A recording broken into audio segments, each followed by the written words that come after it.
Y busquemos 1 Timoteo capítulo 3, por favor. Leemos y oramos.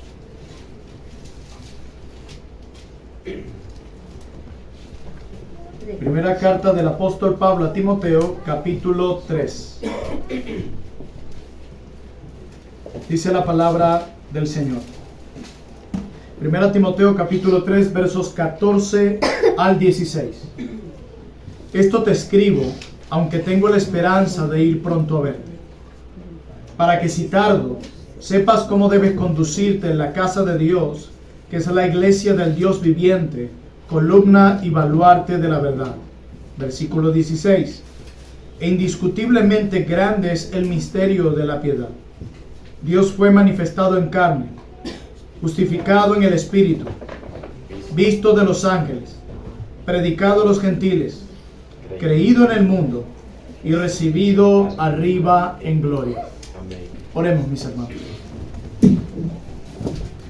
Bendito Dios, nos acercamos de nuevo a tu palabra, con gozo por poder escuchar tu voz, pero también con reverencia porque sabemos que nos acercamos a la palabra de un Dios todopoderoso, de un Dios que está por encima de todo y que es creador de todas las cosas. Bendito Dios, permítenos hoy recibir tu palabra con gracia y humildad.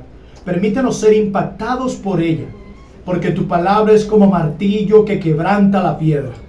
Tu palabra tiene el poder de quebrantar aún el corazón más endurecido, de revelarle al hombre su pecaminosidad, pero también de revelarle a través de las Escrituras al único Salvador Jesús. Bendito Dios, Espíritu Santo, con poder sella tu palabra en nuestros corazones. Amén. En el nombre de nuestro Rey Jesús. Amén. Amén. Pueden sentarse, hermano.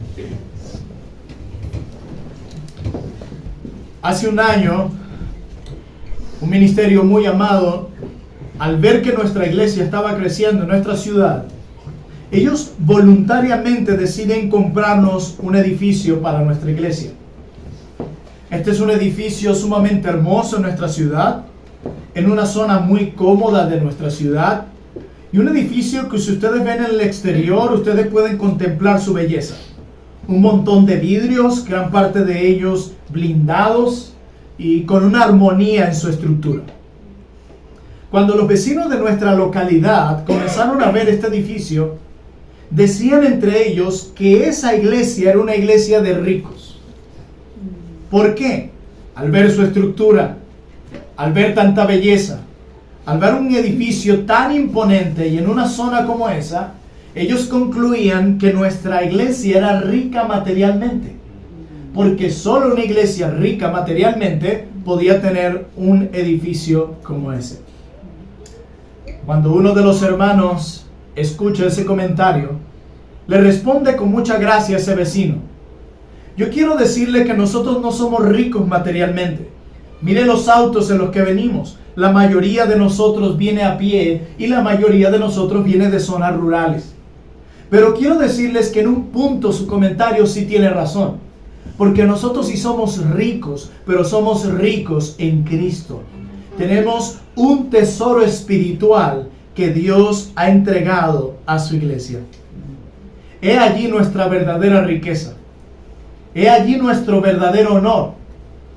No radica en nuestros bienes materiales. Estos se esfuman y son destruidos por el fuego en cualquier momento. Nuestra verdadera riqueza viene de ese tesoro que Cristo nos ha dado a través de la salvación. Y a aquellos a quienes Él ha salvado, les ha entregado también un tesoro precioso y de gran precio que sobrepasa todos los tesoros. Y ese tesoro es la verdad. Porque como veremos hoy, la iglesia es columna y baluarte de la verdad. Y la verdad es ese tesoro, es esa riqueza que sobrepasa todas las riquezas y que solo la iglesia posee. Así que quiero que veamos esta realidad a través de esta primera carta del apóstol Pablo a Timoteo. Esta es una de las que se conoce como las cartas pastorales. Primera Timoteo, Segunda Timoteo, la carta de Pablo a Tito, la carta de Pablo a Filemón. Estas son las que conocemos como las cartas pastorales. Y quiero decirles que las cartas pastorales no son simplemente manuales de orden de la iglesia. Cada carta pastoral más bien es su llamado a las armas. Es un llamado a tomar nuestras armas espirituales y a echar mano de ellas. Timoteo necesitaba ir a la guerra y por eso el apóstol Pablo tiene que recordarle que debe usar sus armas. ¿Por qué? ¿Cuál guerra? La verdad del evangelio estaba en juego. La verdad del evangelio estaba siendo atacada, como lo es hasta el día de hoy. Así que este texto que tenemos frente a nuestros ojos es un llamado a proteger la verdad, que es el tesoro y la riqueza de la iglesia, pero al mismo tiempo, este texto que tenemos frente a nosotros es un llamado a proclamar también esta verdad que poseemos. Estudiemos juntos este texto. 1 Timoteo capítulo 3, versículo 14. Esto te escribo, aunque tengo la esperanza de ir pronto a verte, para que si tardo, sepas cómo debes conducirte en la casa de Dios, que es la iglesia del Dios viviente, columna y baluarte de la verdad. Lo primero que nos dice el apóstol Pablo aquí es que cada una de estas directrices iba a determinar la forma en la que ellos debían comportarse en la iglesia. Hay un comportamiento que se exige de nosotros en la iglesia porque no es cualquier institución. Es interesante que tú vas a una embajada a hacer cualquier trámite y ni siquiera te permiten encender el teléfono celular. Y todos nos sometemos a ello, sea religioso o no lo seas. Si somos invitados a una fiesta de gala, todos nosotros nos vestimos de la mejor forma, sea religioso o no. Lamentablemente tenemos mayor respeto a las instituciones terrenales, las cuales muchas veces tuercen las leyes y nos asfixian con los impuestos. Pero a la iglesia de Cristo, donde encontramos beneficio para nuestras almas, parece que ahí no se requiere respeto ni reverencia. Incluso niños, jóvenes, a ustedes en las escuelas se les exige que presten atención. Y si no lo hacen, pueden perder una materia. Y como ustedes quieren cumplir su sueño de tener una profesión, tener una empresa y hacerse rico, ustedes van a hacer todo lo posible para prestar atención. Pero cuando estamos en la iglesia de Cristo, parece que tenemos como un permiso o como una licencia para distraernos, ver nuestro teléfono celular o pensar en aquellas trivialidades a las que estamos acostumbrados. Hay poco respeto a la iglesia de Dios. Hay mucha trivialidad en el corazón de nuestra generación. Y es por eso es que nosotros podemos ver a una de las generaciones más superficiales que ha existido. Pero Pablo le dice a Timoteo: yo te escribo esto para que sepas cómo conducirte, porque el lugar donde te encuentras es un lugar diferente a todos los demás. Comenzando con la realidad del versículo 15, de que la iglesia es la casa de Dios. La iglesia le pertenece a Dios. Amén. Él es el dueño y señor de la misma. Ninguno de nosotros derramó ni una gota de sangre por esta institución. Más bien la Escritura nos recuerda en los Evangelios y el apóstol Pablo a través del libro de los Hechos capítulo 20 que Cristo compró a esta iglesia con un alto precio de sangre. A Él le pertenece. Él la compró. Es suya. Esta es la casa de Dios.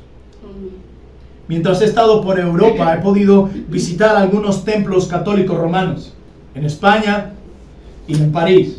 Y me llama la atención cómo las personas apenas entran a este lugar se quitan el gorro, entran con un silencio, nadie habla y parece que los niños están también calladitos. ¿Por qué? ¿Por qué esta reverencia? Porque sentimos una especie de temor en la estructura.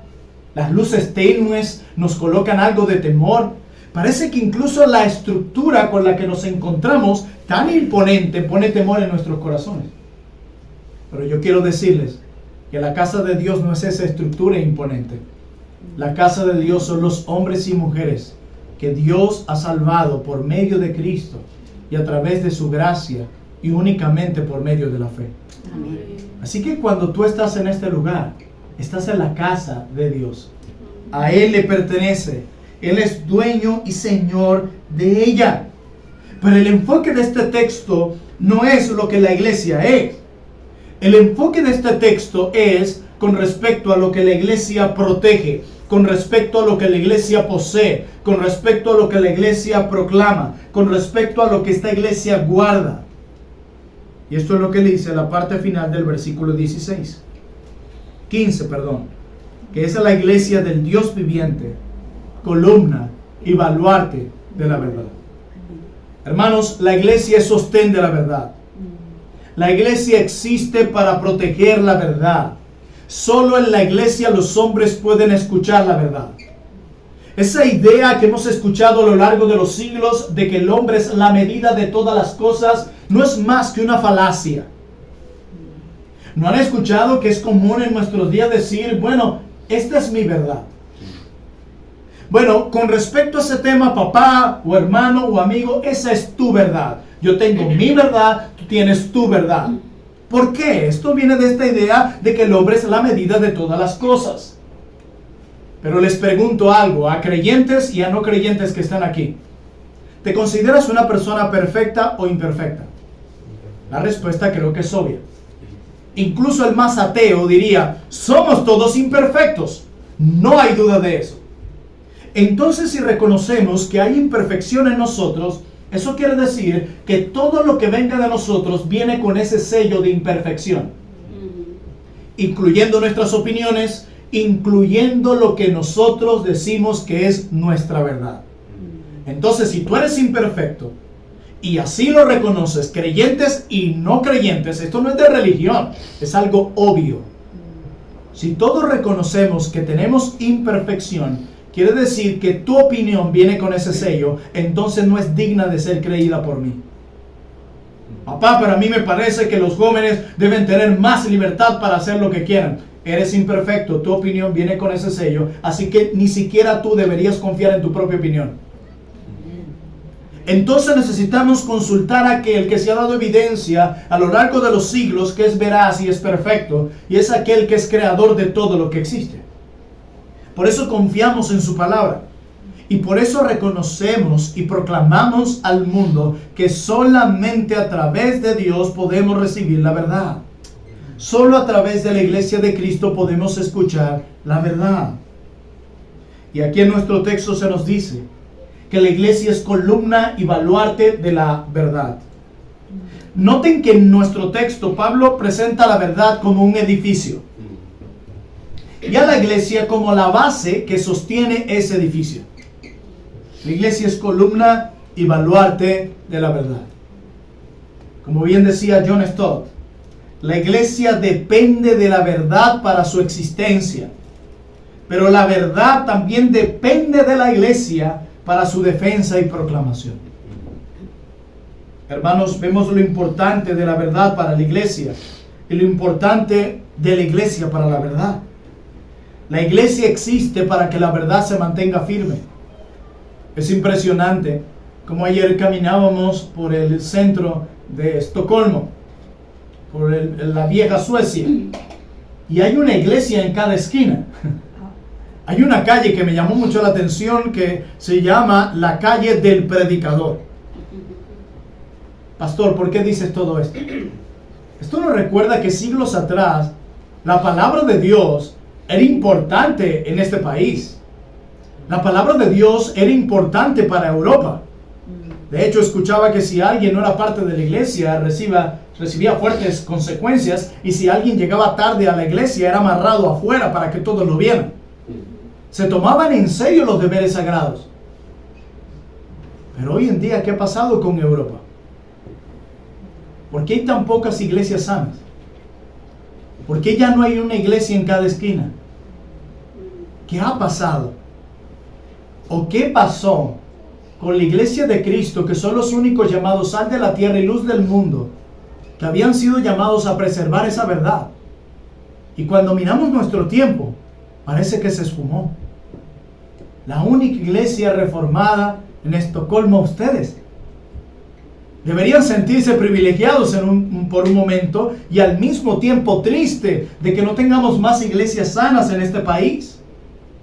Porque es la iglesia, la institución que tiene el poder y la autoridad de preservar la verdad para que este mundo pecador reciba y escuche la verdad. Pero la pregunta es, ¿Qué es la verdad? ¿Qué es la verdad? Porque Pablo le dice a Timoteo que la iglesia sostiene, protege, preserva y proclama esa verdad. Pero ¿cuál verdad? La de Cristo Jesús. ¿Cuál verdad es esa verdad que proclamamos y predicamos y preservamos? Pues no tenemos que inventarnos la respuesta, está allí en el texto. Miremos el versículo 16. Indiscutiblemente grande es el misterio de la piedad. Dios fue manifestado en carne, justificado en el Espíritu, visto de los ángeles, predicado a los gentiles, creído en el mundo y recibido arriba en gloria. Amén. Noten que dice, e indiscutiblemente grande es el misterio de la piedad. Amén. ¿Qué es un misterio? Un misterio es algo que por mucho tiempo ha estado oculto, pero que en una parte de la historia Dios lo ha decidido revelar. Entonces el apóstol Pablo nos dice que esa verdad que la iglesia protege y que la iglesia proclama era ese misterio que por muchos siglos estuvo oculto, pero en un momento de la historia Dios le ha placido revelarlo. Y noten que dice indiscutiblemente grande, grande, no pequeño, grande es el misterio de la piedad. ¿Qué es piedad? Para nosotros, ¿qué es una persona piadosa? Bueno, para nosotros una persona piadosa es una persona que actúa correctamente. Alguien que se conduce de manera correcta en la vida, nosotros decimos inmediatamente, esta es una persona piadosa. De hecho, la palabra piedad la encontramos en muchos himnos y en muchos libros del pasado, porque siempre la piedad tuvo una connotación religiosa. Siempre la piedad estuvo asociada con una persona que actúa correctamente. Pero no solamente con alguien que actuaba correctamente, sino alguien que actuaba correctamente hacia Dios. Una persona que vivía conforme al estándar de Dios. Una persona que seguía las reglas de Dios. Era considerada una persona piadosa. Pero en el griego, y aquí quiero que me tengan un poquito de paciencia, en el griego la palabra aquí es la palabra eusebeia. Quizás sea familiar para nosotros si usted conoce a una persona que se llame Eusebio o Eusebia. Así que Eusebio lo que quiere decir es piadoso. Eso es lo que quiere decir, porque viene del griego de nuestra palabra en nuestro texto Eusebeia. Pero la etimología de esa palabra tiene un prefijo que es eu, que significa bueno o buena, así como evangelio, buena noticia.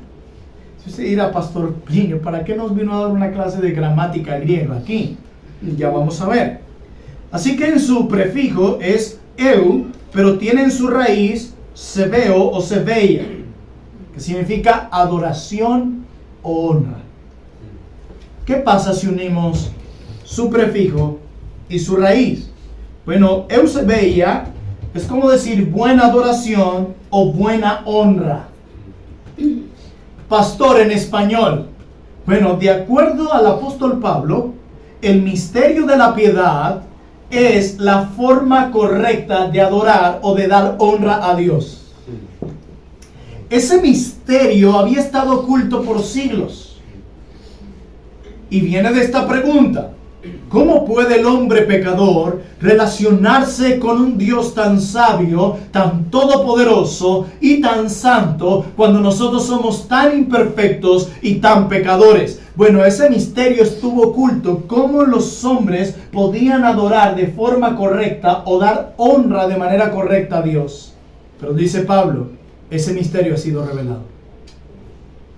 Y esa es la verdad que la iglesia posee, protege y proclama. Ahora bien, Pablo, muy bien, pero ¿cómo entonces puede el hombre pecador adorar de forma correcta a este Dios? ¿Cómo puede el hombre pecador dar honra correcta a este Dios, Eusebeia? Y Pablo responde en primer lugar desglosando este misterio. Y dice en primer lugar que Dios fue manifestado en carne. ¿De qué está hablando el apóstol Pablo aquí? Jesús. Está hablando de la encarnación. Así es, de la encarnación de Jesús. Está hablando de la manifestación de nuestro Salvador en carne. Ese momento en el que el eterno Hijo de Dios asumió naturaleza humana y se encarnó. De ese momento está hablando el apóstol Pablo. Porque esto es importante con Eusebella, con la forma correcta de adorar a Dios. Hermanos, porque nosotros podemos adorar a Dios únicamente por la encarnación de Jesucristo. Amén. Quien tomó nuestro lugar en la cruz del Calvario. La Escritura dice que Dios es espíritu, así que Dios no puede morir. Para tomar nuestro lugar en el Calvario, tuvo que encarnarse. Un hombre muriendo por los hombres. Y no podía ser cualquier hombre. Tenía que ser uno sin pecado, porque si fuera uno con pecado, él necesitaría un Salvador para él mismo. Tenía que ser uno sin pecado, sin mancha, sin contaminación. Y ese era Cristo, el que estaba calificado para tomar nuestro lugar. La cruz de Cristo es una gran manifestación del amor de Dios para con los pecadores. Pero la cruz de Cristo también nos envía otro mensaje. Cuando nosotros vemos a Dios matando a su Hijo de esta forma, destrozándolo de esta forma, acabando con su vida de esta forma, que experimentara la humillación de esa forma, la cruz de Cristo no solo debe enviarnos un mensaje de amor, sino la cruz de Cristo nos recuerda lo horrendo que es nuestro pecado. Desde el Antiguo Testamento, cuando el pueblo pecaba, debía haber derramamiento de sangre, porque en la sangre estaba la vida. Y siempre había esa pudredumbre, olor a sangre de animal. Y cuando el pueblo viera toda esa sangre y oliera toda esa pudredumbre, le recordaría lo horrendo que es su pecado. Cuando nosotros miramos la cruz de Cristo, al Hijo de Dios siendo torturado y asesinado como lo fue, no solamente podemos ver una clara expresión del amor de Dios, sino también un mensaje viene a nuestras mentes y corazones recordándonos: lo que tú has hecho está muy mal y Dios lo aborrece tanto que fue capaz de matar a su Hijo, quien murió como sustituto en nuestro lugar. Se requería que alguien tomara nuestro lugar, y ese lugar lo tomó Cristo, su encarnación. Solo por medio de esa encarnación nosotros hemos sido acercados a Dios, como dice el apóstol Pedro. Pero luego dice el apóstol Pablo, no solo fue manifestado en carne, sino justificado en el Espíritu. O lo que dice otra versión, vindicado en el Espíritu. La pregunta es, ¿qué es ser vindicado? ¿Qué es vindicar? Bueno, vindicar es salvaguardar la reputación de alguien. Alguien que ha sido acusado de algo, pero sabemos que es inocente, entonces se presentan todas las pruebas, todas las evidencias. Y cuando tú presentas todas las pruebas y todas las evidencias contra esa persona que fue acusada injustamente y sale en libertad, tú puedes decir, ha sido vindicado. Es salvaguardar la reputación de alguien. La pregunta es, ¿por qué Cristo necesitaría ser vindicado? ¿Por qué? Bueno, nosotros sabemos por la Santa Escritura que cuando el Hijo de Dios se encarnó, de alguna forma, Él perdió su reputación. La cruz de Cristo es un claro recordatorio de esto. Cristo fue tildado de blasfemo y Cristo fue tildado de rebelde. Esa fue la reputación que Cristo tuvo esos años de su ministerio. He aquí un hombre blasfemo que dice ser Dios. He aquí un rebelde que está alborotando a la gente para oponerse al César y para oponerse a los líderes religiosos de la época. Así se había dañado y distorsionado la reputación de Cristo. De hecho, al verlo colgado en la cruz del Calvario junto a dos delincuentes, Ahí seguía afectada la reputación de Cristo, porque solo un delincuente, porque solo un rebelde, porque solo un blasfemo podía colgarse de esa forma en la cruz. Y dice Pablo aquí, hablando de ese misterio revelado que nos enseña cómo podemos adorar correctamente a Dios, nos dice que Cristo fue vindicado por el Espíritu. Vindicado por el Espíritu. Y está hablando en este momento acerca de la resurrección.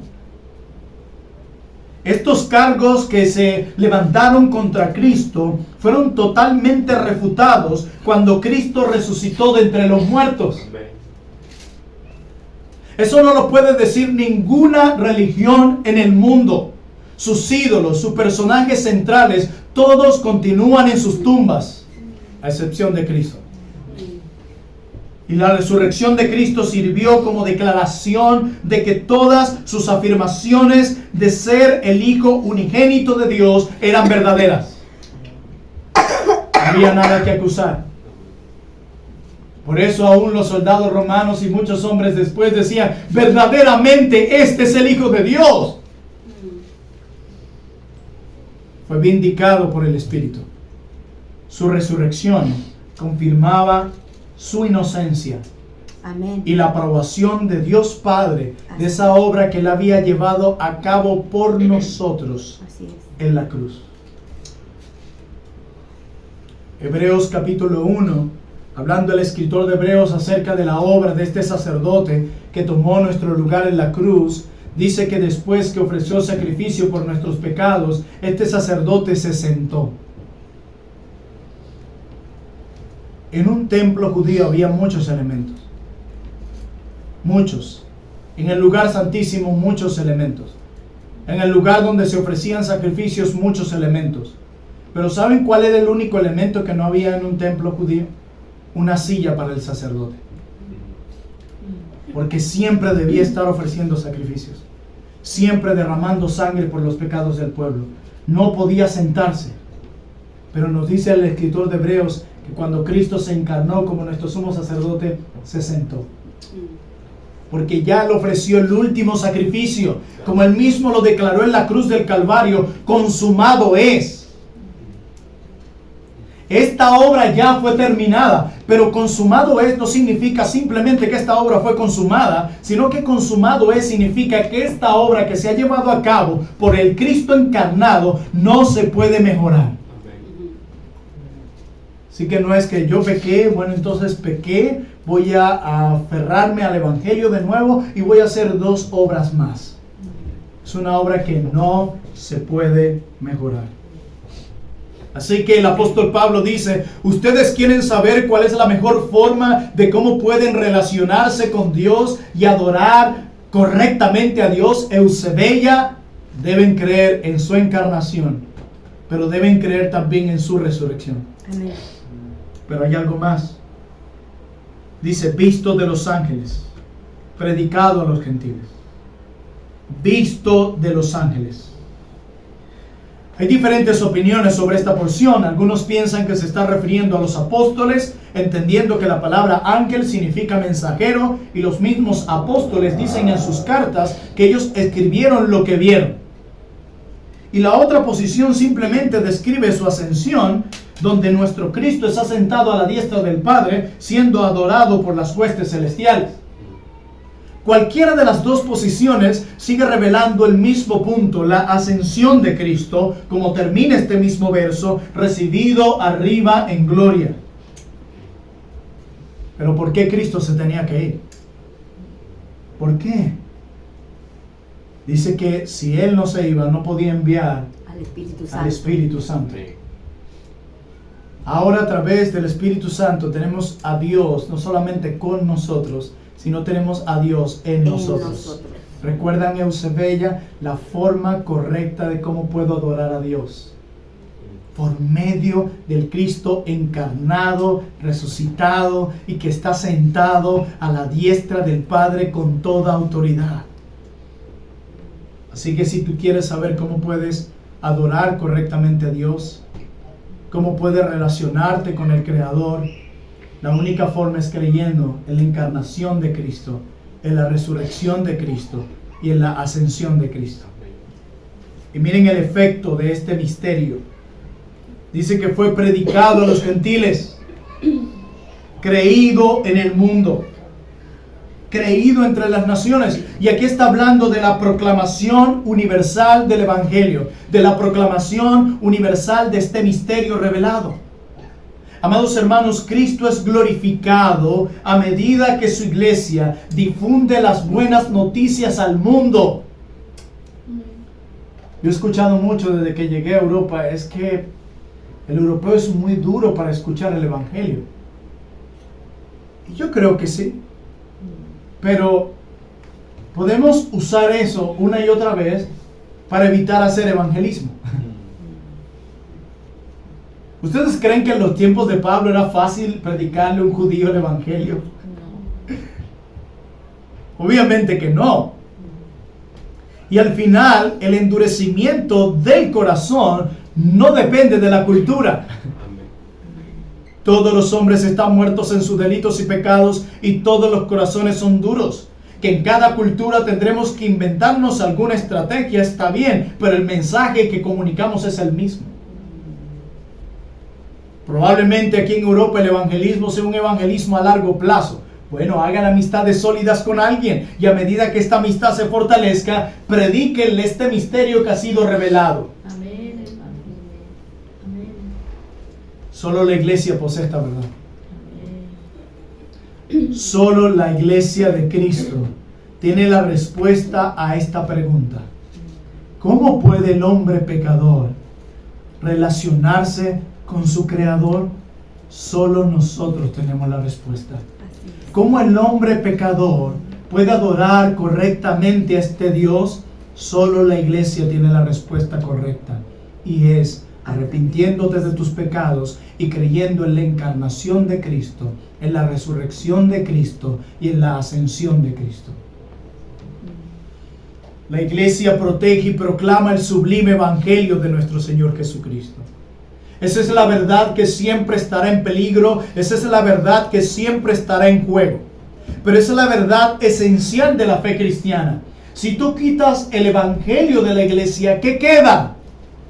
Un montón de reglas, un montón de normas.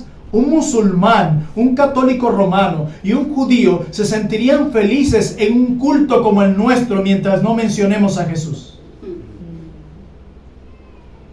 Tú puedes ir a una iglesia donde los pastores o los líderes enseñen: sí, padres, hay que criar a sus hijos, amarlos, dedicarles tiempo. Padres deben ser buenos trabajadores, como el apóstol Pedro lo dice, y el apóstol Pablo. Y termina el culto y viene el musulmán, el judío o el católico romano y te abraza y te dice: qué bien se siente esta iglesia, porque yo también estoy de acuerdo contigo. Hay que ser un buen padre, un buen trabajador y un buen hijo. Hasta que mencionas a Cristo. Ahí termina todo. Él es la piedra del ángulo que desecharon los edificadores. Este Dios, este Cristo que Pablo habla, el Hijo de Dios que se ha encarnado para tomar nuestro lugar. Dice la Santa Escritura que es la piedra del ángulo que fue desechada por los edificadores. Cuando un judío construía una casa, un edificio con piedra, las piedras que consideraban inútiles las desechaban. Así que cuando el apóstol usa esta palabra para decir que Cristo es la piedra del ángulo que fue desechada por los edificadores, lo que está diciendo es que los judíos consideraron a Cristo inútil. Y yo quiero decirles que esto no ha cambiado. ¿Cuántos de nosotros consideramos a Cristo inútil por muchos años en nuestras vidas? ¿Cuántos de ustedes jóvenes que están aquí consideran a Cristo inútil? Yo quiero decirles algo. Yo tengo 36 años apenas y me crié en uno de los barrios más peligrosos de mi país. Y debido a eso aprendí muchas cosas malas, y a mi juventud, tan solo a los 15, 16 años, Ya yo estaba experimentando y haciendo cosas muy malas, de las cuales ni siquiera ustedes han hecho hasta el día de hoy. Me hice daño e hice daño a muchos. Vi a mis amigos morir de un balazo en la cabeza y a otros sencillamente con una sobredosis de droga. Y todos tenían algo en común. Todos pensaron que no necesitaban a Cristo. Pero adicional a eso, todos pensaban algo. Y era que nunca iban a morir. Tuve que ir a funerales de amigos que incluso tienen la misma edad que tú. Quienes dijeron, ¿saben qué? La religión es algo más. Cristo me es inútil. Ya basta de tanta religiosidad. Eso es solo para los ancianos. Y un día, dando rienda a ese anhelo de diversión, terminaron con una bala en sus cabezas, arrollados por un vehículo, o abusadas sexualmente por ese mismo joven que pensaron que era su príncipe azul. No me lo contaron, yo lo vi. Y quiero decirles que mi vida, a pesar de que pude tener mucho de lo que anhelé, al día siguiente me sentía con la misma insatisfacción. Pero no solo eso. Me di cuenta que todo lo que hacía era simplemente para agradar a mis compañeros. Hay cosas que ustedes no hacen aquí, en este local, porque, ay, qué fastidio. Pero si tu amigo en la escuela o en la universidad te lo pide, corres a hacerlo. Eres un esclavo de los hombres. Eres esclavo de tus amigos. Hacen lo que ellos te piden. Es más, te vistes como te vistes, ves lo que ves y usas lo que usas solo para encajar. Eres esclavo de los hombres. Eres esclavo de tus amigos del colegio. Eres esclavo del Xbox, del PlayStation, de todas esas cosas que no son malas en sí mismas, pero que te han hecho tu esclavo. Tanto así que comienzas a sentir ansiedad cuando no tomas el celular del bolsillo y ves si hay alguna notificación. Todas estas cosas te dominan. Estás más controlado de lo que crees. Así que eso que tú llamas libertad es la mayor esclavitud. Eres un esclavo y crees que eres libre. Yo también lo pensaba cuando hice todo lo que hice. Consumí y adquirí todo lo que adquirí. Pero eres esclavo de mis amistades. Esas mismas que un día me traicionaron y que también me hirieron. Así que si Cristo es un accesorio más en tu vida, yo quiero decirte que esa misma piedra que fue un día desechada por los edificadores, esa misma piedra, si no crees en Cristo y te acercas a Él como el único Señor y Salvador de tu vida, esa misma piedra un día te aplastará. Completamente. No quedará nada de ti. Y quisiera ver ese día tu cara, buscando quien te ayude y no hay oportunidad. Solo mientras hay vida y esperanza. Amén. Cuando partimos de este mundo se acabó toda esperanza. ¿Y sabes cuál es el problema? Que ninguno sabe cuándo llegue ese día. Y yo no sé si lo saben, pero los jóvenes también mueren. Yo enterré a muchos de mis amigos jóvenes, que al igual que tú pensaban que se la estaban comiendo, decíamos nosotros. Y no tuvieron ni siquiera la oportunidad de arrepentirse y de confesar a Cristo como su Señor y Salvador. Si quieres, después de este culto puedes salir y entrar al cuarto de aquí a la derecha y comenzar a echar chistes, reírte y hablar de las mismas trivialidades de siempre. Pero el día del juicio yo te veré el rostro, porque ese día toda rodilla se doblará. Y créeme, la segunda venida de Cristo y el juicio inminente de Dios seguirá siendo una realidad, aunque tú no lo creas. El hecho de que tú lo creas o no, no es lo que determina que eso sea verdad o no. Recuerda, tú no eres la medida de todas las cosas. Eres imperfecto y todas tus opiniones vienen con ese sello de imperfección. ¿Qué harás cuando te toque enfrentarte a la muerte? ¿Qué harás si cruzando las calles de Estocolmo viene un hombre ebrio y te arrolla con su vehículo y ves ese vehículo encima tuyo, partiéndote en dos y no puedes ni siquiera hablar para confesar a Cristo como tu Señor? ¿Qué harás cuando llegue ese momento? Hay un hospital en nuestra ciudad, se llama el JM de los Ríos, y tú entras allí y hay más de un piso repleto con jovencitos y jovencitas como ustedes, sin cabello, luchando contra la leucemia. ¿Y saben qué? Ninguno de esos jovencitos pensó un día terminar ahí. Ninguno de ellos. Pero tú hoy tienes la oportunidad de ponerte a cuentas con Dios, pedirle perdón por tu orgullo, por tu arrogancia, por tu vanidad y encontrar perdón para tus pecados. ¿Por qué te resistirías a acercarte a aquel que puede darte la vida eterna? ¿Por qué te resistirías a acercarte a aquel que realmente puede llenarte plenamente? ¿Por qué te resistirías a acercarte a aquel que te puede liberar de esa esclavitud que tienes de encajar a los demás debido a la presión grupal? ¿Por qué te resistirías? ¿Por qué considerarías a Cristo como inútil en tu vida y como algo más de la religión? No, Cristo no es algo más que la religión. Cristo es la esencia de toda religión y la única forma a través de los hombres, a través de la cual los hombres pueden ser salvos. Jóvenes, queda poco tiempo. Yo no sé si ustedes un día han sentido que alguien pone un arma en su cabeza. Yo sí. Y ahí es donde te das cuenta que los jóvenes también mueren.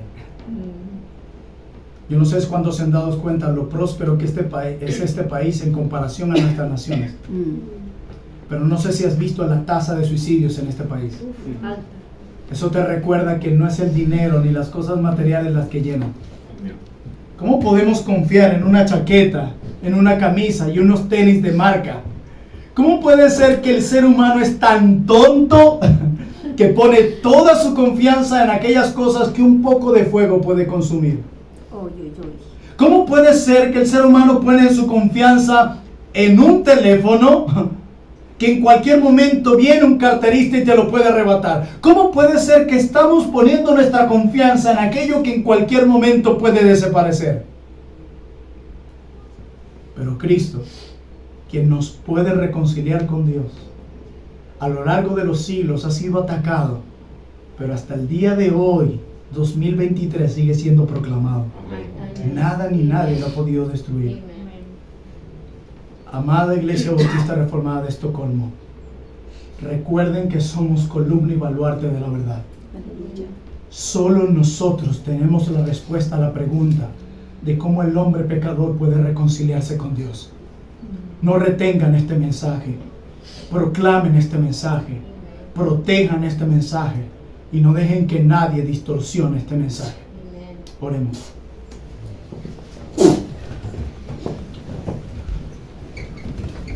Bendito